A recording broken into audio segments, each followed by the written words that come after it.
고품격 날라리 방송 한준희 장지원의 원투펀치 225화 1부 시작하겠습니다. 자, 뭔가 좀 달라지지 않았나요 오늘? 오늘 신하영 아나운서가 핏! 핏이 살고 핏? FIT 핏? 뭔가 슬림해지면서 아주 좋아요. 의상 색깔도 좋아요. 그렇죠. 네. 아, 또 제가 제 입으로 말 안 하려고 그랬는데 살이 좀 빠졌어요. 그러니까. 네, 살이 좀, 네, 좀 이렇게. 네. 제가 그래서 다음 측에 건의를 했어요. 한번 서서 해보자. 네. 네, 신하영 아나운서의 전신을 한번 살려보자. 그런데 이제 저희 셋은 항상 똑같아요. 네. 질량 보존의 법칙 있지 않습니까? 아, 저의 2kg가 네. 누구한테로 간 거죠, 그러면? 2kg 저한테 왔어요. 제가 2kg 가져왔어요. 아, 네. 네, 근데 그럼 좀 또- 이따가 드릴 거예요, 아마. 아, 알겠습니다. 조심하세요. 네. 다음 주에 제가 또 받아갈 수도 있겠네요. 원투펀치 질량 보존의 법칙. 네. 네, 자, 저희가 1부는 챔피언스 리그 특집으로 준비를 해봤는데요. 자, 오늘 특별히 저희가 알파신을 이용해서 네. 무려 3경기나 여러분 저희가 분석을 준비해왔습니다. 그렇습니다. 자, 먼저 저희가 분석할 첫 번째 경기는요. 자, 이 경기를 만약에 새벽에 보고 주무셨다면은 그만큼 가치가 있었습니다. 자, 모스크바와 토트넘의 경기. 네. 기승전 손. 네. 모스크바는 여러 팀이 있기 때문에 네. 앞에 제스카. 아, 그쵸. 세트. 붙여줘야 됩니다. 제스카 모스크바 원정. 요즘에 뭐 핫해 이런 것도 유행을 하는 네. 손흥민 선수가 진짜 핫한 경기를 연이어서 보여주고 있고요. 이제는 포체티노 감독이 손흥민 선수가 무엇을 잘하는지 또 어떤 플레이에 단점이 있는지를 파악을 한 시점 같아요. 그러다 보니까 이 경기 체스카 모스크바 원정 같은 경우도 미들스부르 경기 이후에 체력적으로 사실 조금 걱정이 됐던 경기임에도 불구하고 아주 심플하고 효율적인 공간에서 자신의 에너지를 극대화시키는 것으로만 아주 좋은 플레이를 펼쳤습니다. 지난 시즌 같은 경우는 미드필더로 많이 내려와서 어정쩡한 공간에서 볼을 달라 그러거나 뭐 그러면서 불필요한 에너지 소비가 좀 많았거든요. 그러다가 동료들한테 외면도 당하고. 맞습니다. 그런데 지금은 적절한 공간에서 적절한 장점만 보여주기 때문에 맞습니다. 동료들도 전폭적으로 손흥민 선수를 신뢰하고 있는 것처럼 보이죠. 그렇습니다. 그래서 이날 경기도 제가 그림으로 쭉 설명을 드리겠습니다. 자, 전반 초반입니다. 왼쪽에 2명이 계속 붙었죠? 네. 주고 빠지면서 무브먼트를 가져가는 3분 상황이죠. 한 번 더 네, 연결됐으면 13분. 좋았을 텐데. 자, 이 상황에서도 지금 보시면 수비수 3명을 몰아놓고 네. 바로 이어지는 얀센 쪽으로 패스가 전개가 되는 그런 움직임입니다. 여기서까지 살리지를 못했는데요. 데이비스가 끌고 올라와서 지금도 데이비스가 패스를 주는 순간 공간만 잘 잡고 있다가 들어가려는 움직임 자체가 상당히 기민해졌고 아주 그 타이밍을 이제는 잘 잡습니다. 그래서 업사이드 트랩을 뚫는 타이밍 자체를 아주 잘 잡는데요. 영양가 만점의 아주 질 높은 플레이가 이어지고 있네요. 그렇습니다. 그래서 이쪽 자신의 영역 공간에서만 패스 앤 무브먼트 그리고 또 배우 공간 침투를 아주 잘 수행을 하고 있는데요. 자, 이것이 이제 막히긴 했습니다만 다시 이제 들어와서 계속 체스카 모스크바는 측면 미드필더와 측면 수비수가 이제 협력 수비를 손흥민 선수 견제를 하기 위해서 계속 붙는 상황인데요. 이 상황에서도 주고 무브먼트 들어갑니다. 자, 이 델리알리의 백힐이 좀 길었습니다만 수비진이 좁혀지면서 공간이 나올 수 있는 그런 간접적 움직임을 계속 가져갔다는 얘기죠. 근데 인상적인 거는 아주 무리하지도 않으면서 그렇습니다. 간결하게 움직이면서 그런 플레이를 해주고 있어요. 그렇습니다. 쓸데없이 저 중앙에서 계속 연결을 하거나 이 토트넘은 에릭센 그리고 라멜라 이런 선수들이 허리 라인으로 많이 움직이면서 플레이메이커 같은 역할을 계속 병행을 해줬기 때문에 손흥민 선수가 굳이 그 역할을 할 필요 없이 손흥민 선수는 여기서 찬스 메이킹, 골을 만들기 위한 과정을 연결하거나 본인이 스코러, 피니셔 역할을 한다거나 그런 쪽에 집중하는 플레이를 아주 잘 가져갔습니다. 지금도 이제 전방 원톱에 배치된 얀센 선수가 볼을 잡고 자, 측면 공간에 있던 흥민 선수에게 내줬죠. 지금도 자, 보시면 2명 붙으니까 또 사이로 델리알리에게 주고 심플하게 또 움직여줍니다. 이 수비를 또 끌고 들어왔죠. 자, 이 상황도 마찬가지입니다. 또 2명이 붙게 되죠. 측면 사이드에서 볼을 잡고 주고 빠져서 이젠 슈팅까지. 거의 토트넘 공격 루트의 아주 중심적인 무브먼트를 그렇습니다. 손흥민 선수로부터 이제 출발을 하는 것 같아요. 그렇습니다. 아주 간결하죠. 그리고 깔끔한 플레이가 계속 돋보였고요. 그리고 역습 상황에서는 스프린트를 가합니다. 그러면서 손흥민 선수인데요. 주고 본인이 들어가는 움직임. 이것을 또 살리는 노력인데요. 얀센에게 주고 라멜라에게 이어받았는데 벌써 움직임 자체가 스프린트를 들어갔죠. 상당히 빠른 움직임을 배우 공간을 들어가다 보니까 라멜라 선수가 안 줄 수가 없습니다. 그렇죠. 이런 움직임에서. 예, 예. 네. 저희가 계속 강조해드렸던 게 그런 거잖아요, 사실은. 그렇죠. 동료로 하여금 안 줄 수 없게끔 만들어라. 예. 그게 이제 볼을 받는 가장 지름길이죠. 맞습니다. 이렇게 달라고 아무리 해봤자 사실 줄 수 없는 위치에 있을 땐 줄 수 없는 거잖아요. 맞습니다. 그러다 보니까 스프린트를 가하는 손흥민에게 왼발 로빙 패스를 던져줬고요. 여기서 수비 방해가 있었습니다만 찬스를 잡았습니다. 아주 간결한 움직임이었고요. 자, 그리고 이제 후반인데요. 후반 들어가서는 이제 역습을 할 때 움직임이 또 상당히 좋아집니다. 자, 지금도 얀센 선수가 잡다가 연결이 됐습니다. 자, 되니까 벌써 스프린트를 시작을 했어요. 네, 이 찬스가 이어지니까 또 라멜라 선수죠. 이런 움직임을 가져가면 줄 수밖에 없고요. 델리알리의 손짓이 지금 잘 흐립니다만 손흥민 쪽으로 주란 얘기입니다. 손흥민 선수 좋은 움직임 가져가니까 델리알리에게 저쪽으로 주라는 제스처였어요. 패스 들어갑니다. 네, 공간에서 업사이드 트랩을 뚫고 네, 여기서 슈팅이 방해가 되긴 했습니다만 찬스를 잡았습니다. 그래서 라멜라의 슈팅은 이제 마무리까지 되진 않았는데요. 자, 이 상황도 역시 역습입니다. 자, 손흥민 선수가 슬쩍 봅니다. 그러니까 앞쪽에 공간이 있기 때문에 일단은 끌고 가서 자, 수비를 데리고 옵니다. 네, 이 수비형 미드필더를 한 명 데리고 와서 끌고 온 다음에 그 다음에 주죠. 네, 그러니까 이 라멜라 선수였군요. 라멜라 선수 쪽으로 공간이 크게 나오면서 네.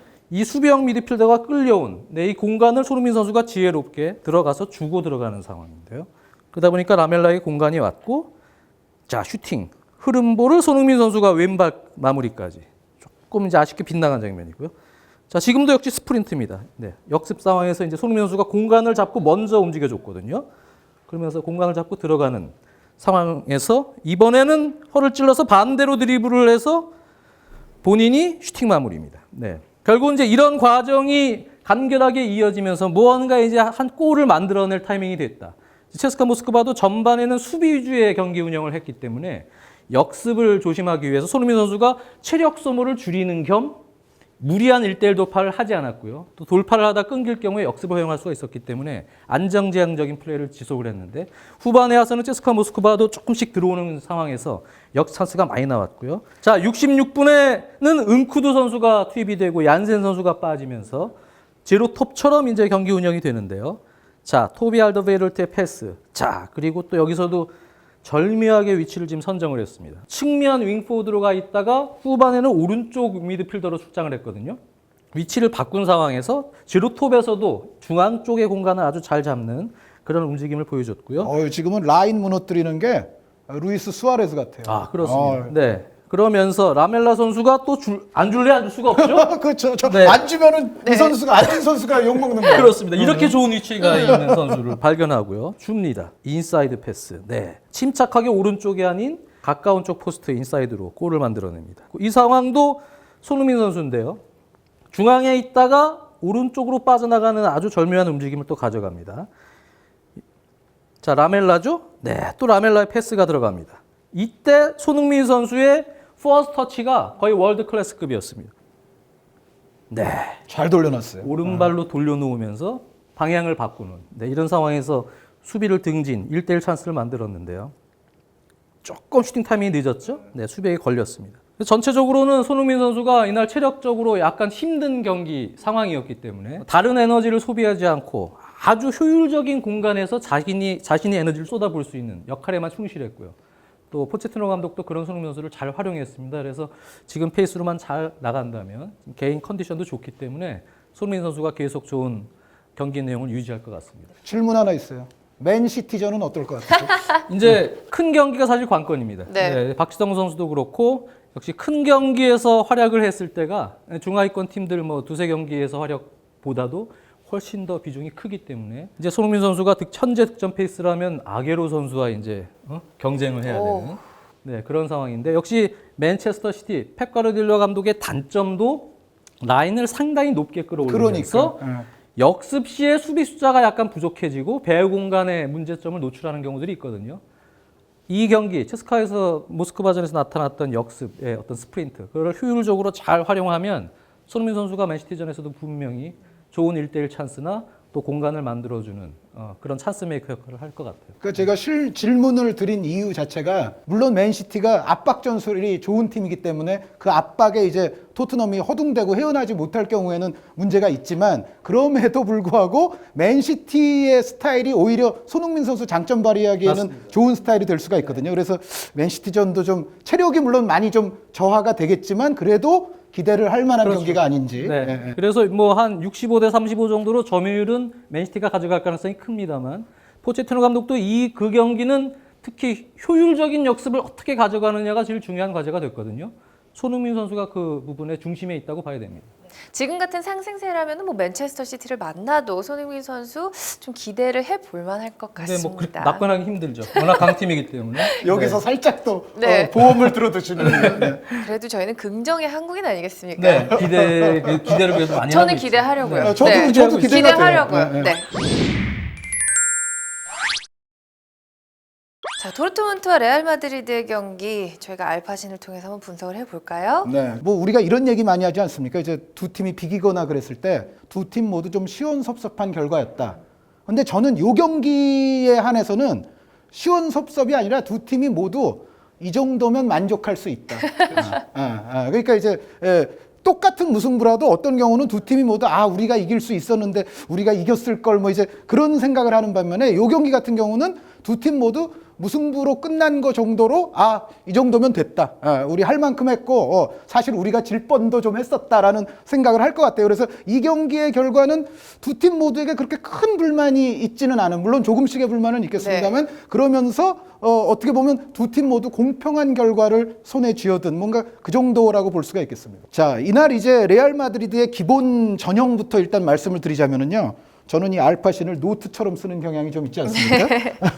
4231, 433. 네, 4231, 433 이른바 하이브리드. 안첼로티 감독이 한창 좋았을 적에 442, 433 이제 하이브리드로도 레알이 이제 크게 성공을 거둔 바가 있습니다만 최근에 이제 카세미루 선수의 공백 상황에서 하메스 같은 유형의 공격형 미드필더를 모드리치 크로스와 같이 투입을 시킬 때는 지단 감독이 통상적으로 이 포메이션을 최근에 사용하는 경우들이 많아요. 그러니까 어떻게 보면 수비 시에는 이 공격형 미드필더가 약간 그 아틀레티코 4-4-2 하는 식으로 약간 이제 톱에 가까이 위치하면서 이제 세 줄처럼 이제 세우는 수비를 하다가 또 예를 들어 이제 모드리치라든가 크로스 선수가 완벽하게 중앙에 두 명의 이제 위치를 제대로 잡으면서 수비가 이루어지지 않을 때는 하메스 같은 선수가 이제 약간 측면적으로 내려와 주면서 평상시와 같은 또 4-3-3 형태도 만들고 나는 그러니까 4-2-3-1과 4-3-3을 상황에 따라 오가는 형태의 포진이 이제 하메스 같은 선수를 기용했을 때 나타나는데 그런데 그럼에도 불구하고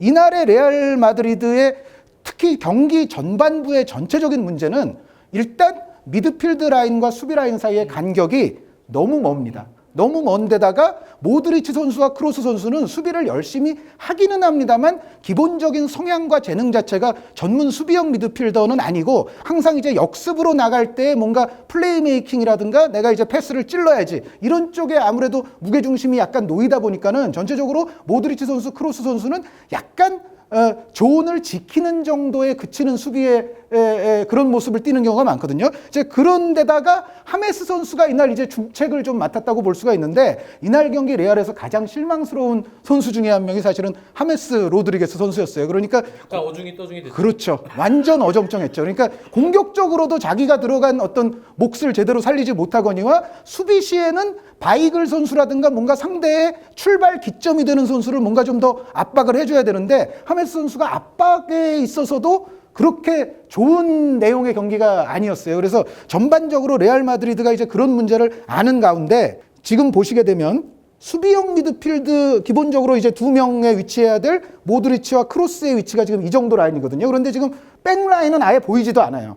지금 여기 이제 한 명 정도 보이는 거죠. 그러면은 이 거리가 지금 무지하게 넓다고 볼 수가 있죠. 예전에 카세미르를 본격적으로 중요하기 전에 나타났던 문제가 그렇죠. 나타나는 거예요. 카세미르 선수 없는 상황에서 일단 두 명이 기본 수비형 미드필더인데 백라인과의 거리가 무지하게 넓습니다. 그리고 여기서 이제 하메스 선수가 어디 있냐면 여기 있어요.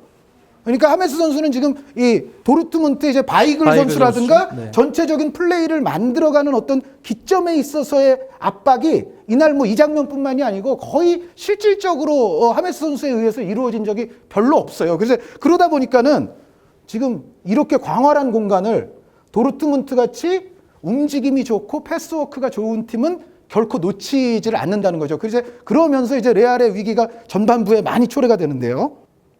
자, 일단 바이글 선수로부터 이제 공격이 시작이 되고 게레이로. 여기서 지금 이제 보시게 되면 네. 지금 사실은 이제 따라 내려오고는 있습니다. 지금 이제 수비형 미드필더들이 내려오고는 있는데 이제 하메스 선수는 아직도 이제 이 정도 위치이고 내려오고는 있습니다만 여전히 지금 바란 선수가 한 명 보입니다만 백라인과 수비형 미드필드 라인 사이에는 이 광활한 공간이 있어요. 이 광활한 공간이 있는데 여기에 항상 도르트문트의 한 명의 특히 이제 공격형 미드필더에 해당하는 선수가 침투가 되고 이쪽으로 볼이 투입되기만 하면 레알 마드리드의 수비진은 바로 위기에 처하게 되는데 이제 레알 마드리드가 이것을 조금 끊어보고자 라모스 선수가 이날 또 무리를 많이 해요. 이제 이 다음 장면에도 계속 나오겠습니다만 수비형 미드필더가 없는 상황, 간격이 넓은 상황이 계속 초래가 되다 보니까 수비수가 직접 튀어나와서 상대의 진입한 공격형 미드필더를 막으려고 하는데 그 굉장히 위험하죠, 사실은. 거기서 한번 벗겨지고 이제 수비 라인이 이렇게 한번 라인 컨트롤이 어긋나게 되면 오히려 그것이 이제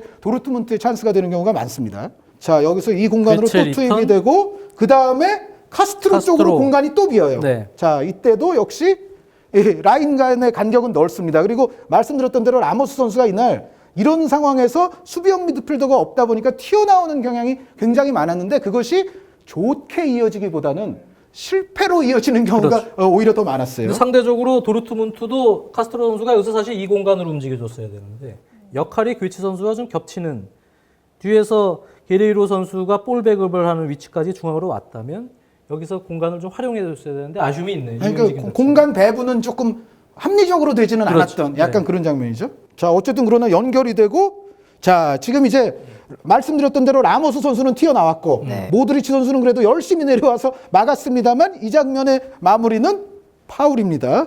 네. 파울. 아, 또 노트. 네, 파울. 그러니까 사실은 이 정도에서 파울을 준 것 자체가 레알에게는 상당히 나빴는데 앞으로 보시게 될 장면도 전체적으로는 지금 보신 맥락과 일맥상통하는 장면들이 레알이 이날 좀 많았어요. 그러니까 미드필드와 수비 라인 사이의 간격은 계속 넓고 전문적으로 수비해주는 선수는 없고 하메스 선수는 앞쪽에서부터 간격을 좁히면서 막아주지 않고 라모스 선수는 튀어나오는 와중에 이제 라인 간격 사이에 도르트문트 선수가 딱 들어오게 되면 이때는 이제 레알이 그렇죠. 바로 이제 패닉 상태에 들어가는 거죠. 자, 지금은 이제 레알이 그렇게 중원이 약간 느슨한 상황에서 도르트문트의 또 제2의 공격 루트가 이날 마티아스 긴터 선수였어요. 예, 긴터 선수가 지금도 공간이 상당히 넓지 않습니까? 네. 이런 상황이 연출이 됐을 때 긴터 선수가 이제 슬금슬금 올라오면서 바로 이제 좋은 공간 쪽으로 패스를 찌르면서 공격이 시작이 되는. 그러니까 바이글 선수뿐만 아니라 이날 레알의 전체적인 어떤 수비 대응과 자세에 의해서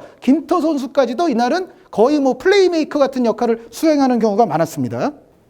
너무 놔주고 있죠. 그렇죠. 네. 지금도 카스트로가 곤살로 카스트로 선수 들어가는데 뭐 사실 다 뒤늦게 지금 보고 있어요. 지금 모드리치 선수도 여기에 위치하고 있고, 그러니까 수비형 미드필드 라인에서는 제어가 안 되고 백라인과의 간격은 여전히 넓은데 그러다 보니까 지금도 수비진에서 이제 튀어나오면서 막으려고 하는 움직임들이 이제 발생을 하게 되는데 그러다 보면은 오히려 여기에 공간이 또 비게 되죠. 예. 그러니까 도르트문트 같은 팀에게 지금 이와 같은 형태로 계속 수비를 한 것은 사실은 레알이 굉장히 좀 위험천만했는데 근데 문제는 도르트문트도 이런 흐름에서 활용을 못했어요. 골을 넣질 못했어요. 그러니까 사실 간격 유지를 할 만한 체력이 아니었거든요.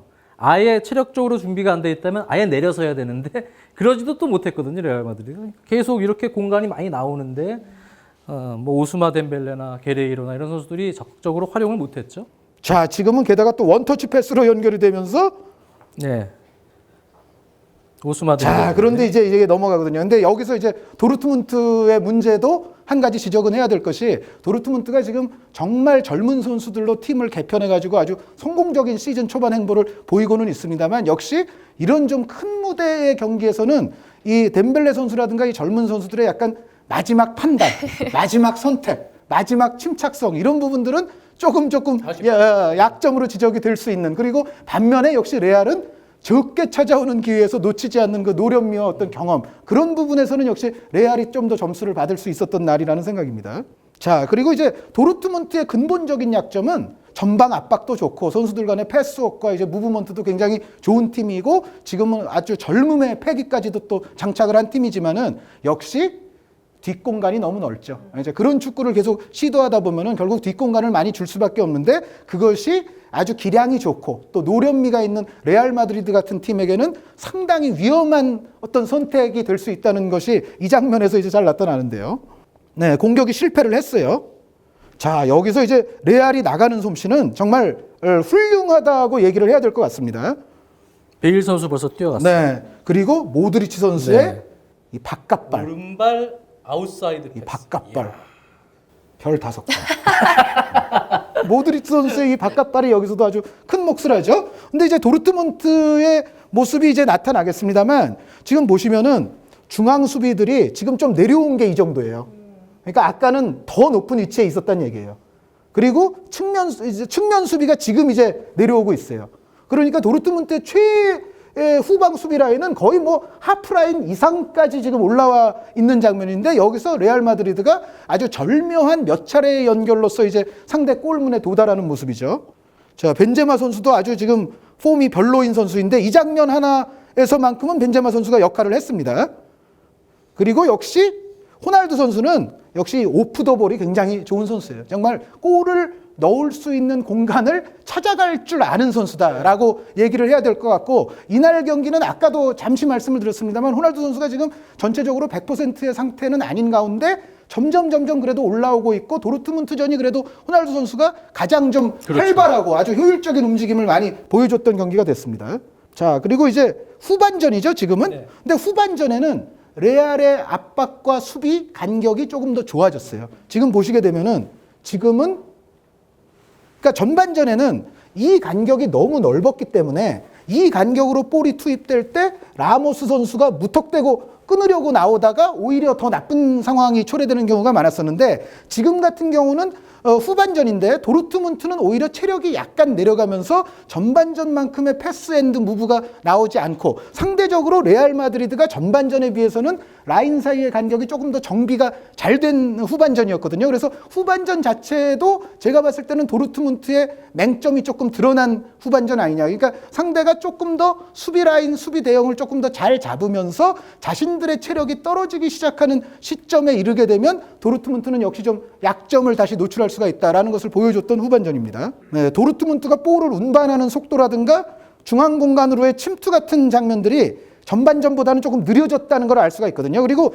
지금은 보세요. 지금은 이제 레알도 간격이 나쁘지 않습니다. 네. 그리고 중앙 공간으로 지금도 볼이 침투는 되기는 했습니다만, 지금은 이 크로스 선수라든가 모드리치 선수가 따라가서 잡을 수 있는 영역 안에 있어요. 그러면서 라모스 선수는 지금은 신중하게 아까처럼 막 튀어나오지 않거든요. 그러니까 지금은 전반전과는 달리 도르트문트의 공격이 무위로 돌아가고 마는 그런 장면입니다. 그러니까 말씀드렸던 대로 도르트문트는 역시 이제 내재적인 두 가지 단점을 지니고 있는 팀인데, 그것은 어쩔 수 없는 뒷공간의 어떤 넓이. 그것이 이제 레알 같은 이제 노련하고 경험 많은 팀을 만나서 한 방에 이제 공략을 당할 수 있다는 부분. 그리고 후반으로 돌입을 하게 됐을 적에 나타날 수 있는 자신들의 체력 저하로 인한 어떤 패스 게임의 속도 저하. 거기에 이제 상대가 수비를 조금 더 잘 갖추고 나왔을 때 그것을 뚫기에는 전반전에 비하면 좀 어려움을 느끼게 된다는 거, 이런 것들도 도르트문트와 투엘 감독이 또 교훈으로 어느 정도 삼아야 될 수 있는 그런 경기가 됐습니다. 네, 도르트문트와 레알 마드리드의 이 챔피언스리그 조별리그 경기 아주 저희가 자세하게 한번 살펴봤는데요. 자, 저희가 한 경기 더 남아 있습니다. 자, 바로 아틀레티코 마드리드와 바이에른 뮌헨의 경기였는데, 자, 이 경기는 승부가 났어요. 네. 한현님이 모드리치 다음으로 사랑하는 아틀레티코 마드리드. 근데 모드리치 선수도 그렇고 시메오네 감독도 그렇고 제가 정말 사랑해요. 네. 진짜 현대 축구의 아주 좋은 모습을 표본처럼 보여주는 두 사나이라고 볼 수가 있습니다. 네. 굉장히 사랑이 넘치는 원투펀치인데요. 저는 살도 빠지고 2kg도 가져가시고.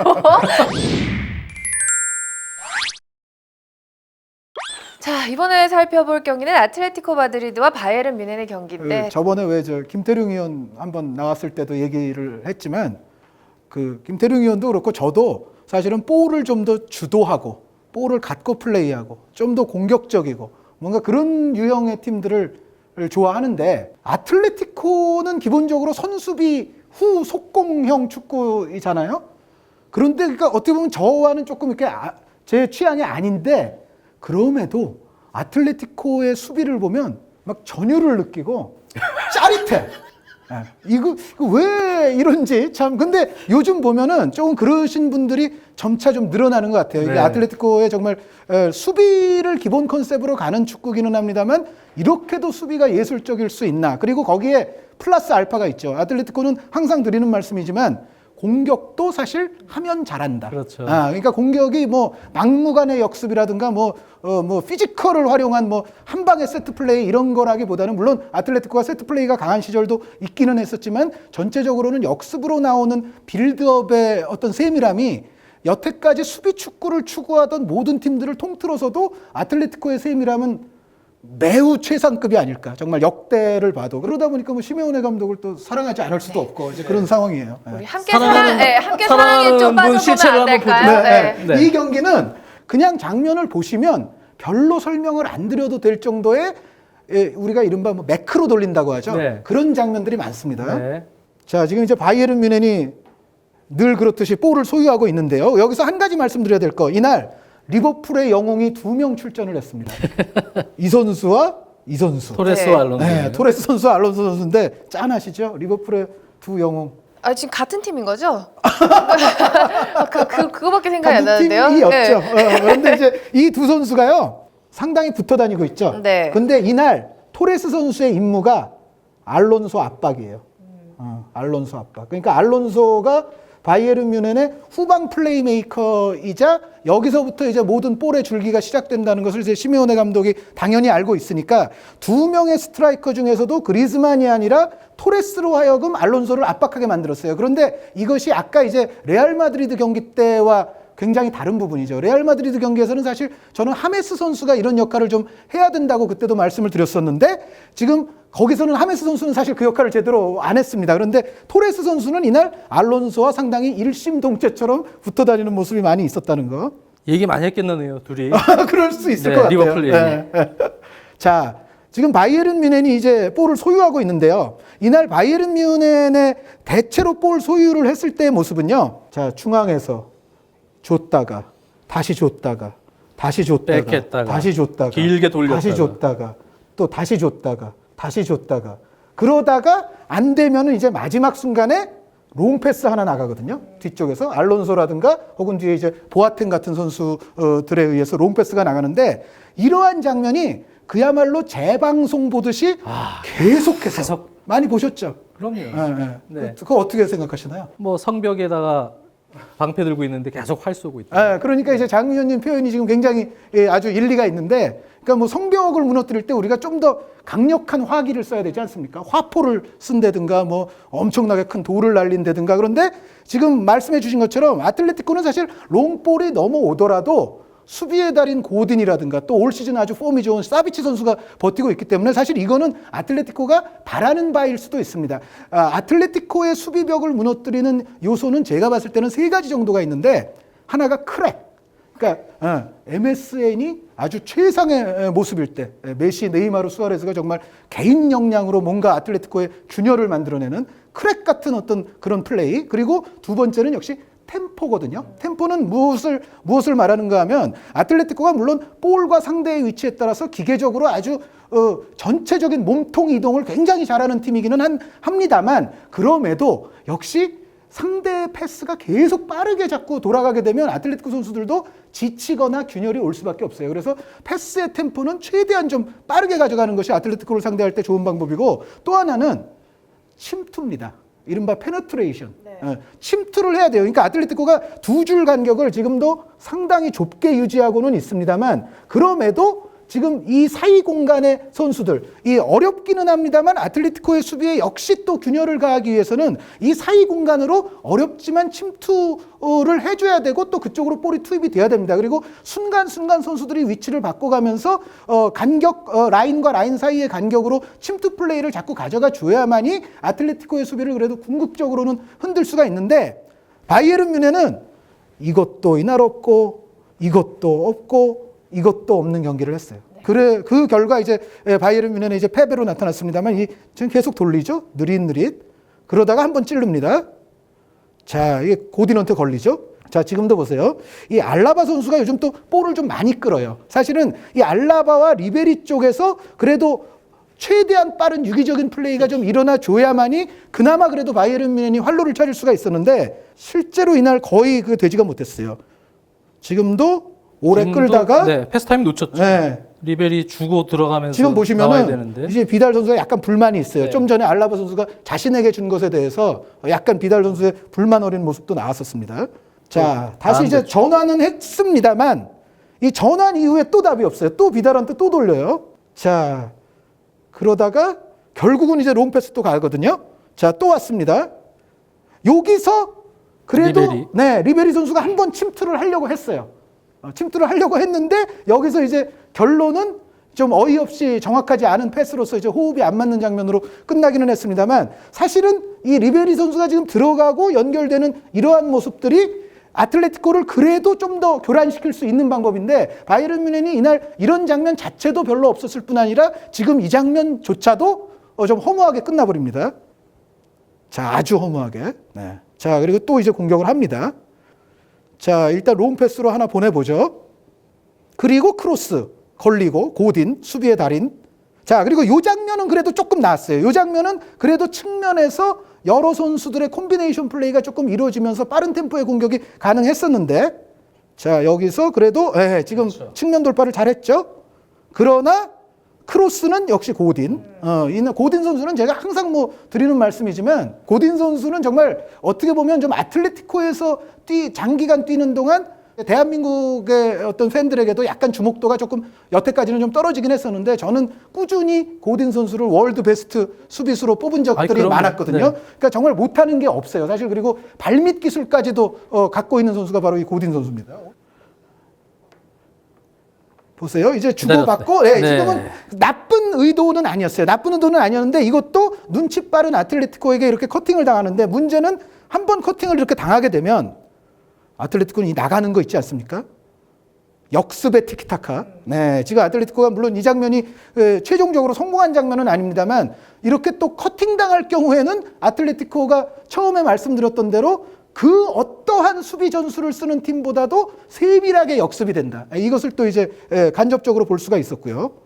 자, 그리고 이 장면은 이제 좀 반대 의미입니다. 이거는 아틀레티코가 나름대로 점유를 해야 될 때는 또 점유도 잘하는 팀 아닙니까? 지금은 이제 바이에른 뮌헨이 수비이고 아틀레티코가 지금 볼을 소유하고 있어요. 그런데 아틀레티코가 지공을 할 때는 바이에른 뮌헨과는 좀 다릅니다. 그러니까 이것이 아주 대표적인 장면 중에 하나인데, 만약에 지금이 이게 바이에른이면 또 일로 돌렸다가 다시 왔다가 한 번 갔다가 안 되고 다시 오면은 그 다음에 이제 롱패스 같은 거. 네. 이제 바이에른 뮌헨의 플레이가 이날 이런 거였죠.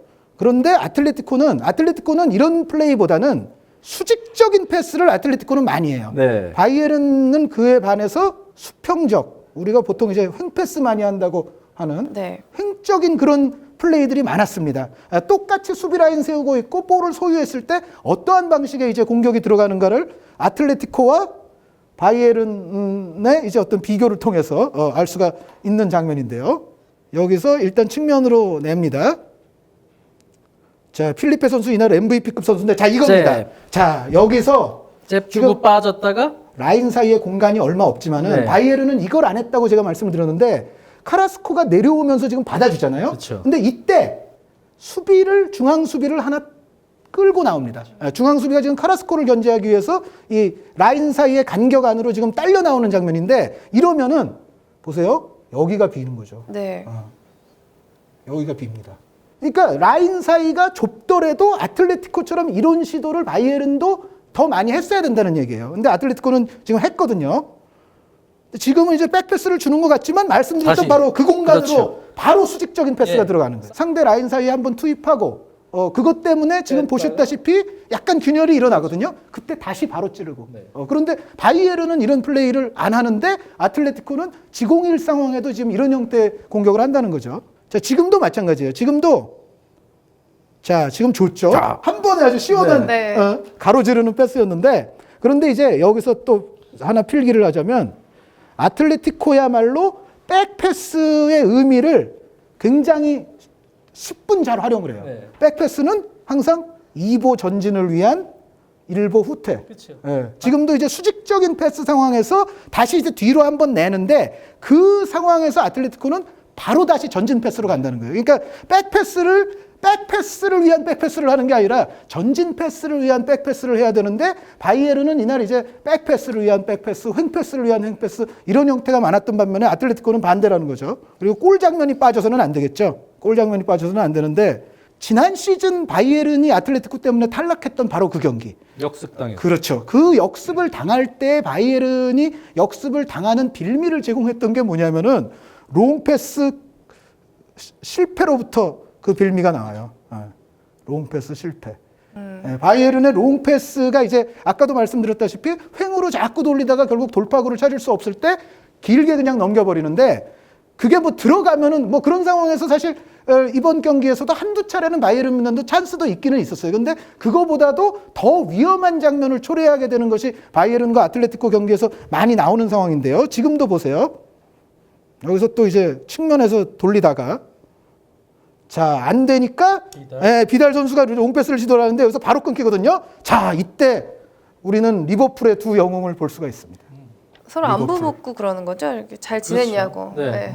그러고 있었을 거예요. 너네 거기 팀은 어떠니? 이렇게. 자, 리버풀의 두 영웅들이 있는데 이날 제가 첫 장면에서도 말씀드렸다시피 토레스 선수의 기본 임무가 상대 볼의 기점인 알론소 선수에 대한 압박이에요. 여기서도 아주 강렬하게 붙어 있거든요. 근데 여기서 이제 알론소 선수의 실수로 인해서 이날의 결승골이 터져 나오는데 토레스 선수의 활약을 제가 간과하기가 싫어서 간접적으로 상당히 여기서도 역할을 한 거다.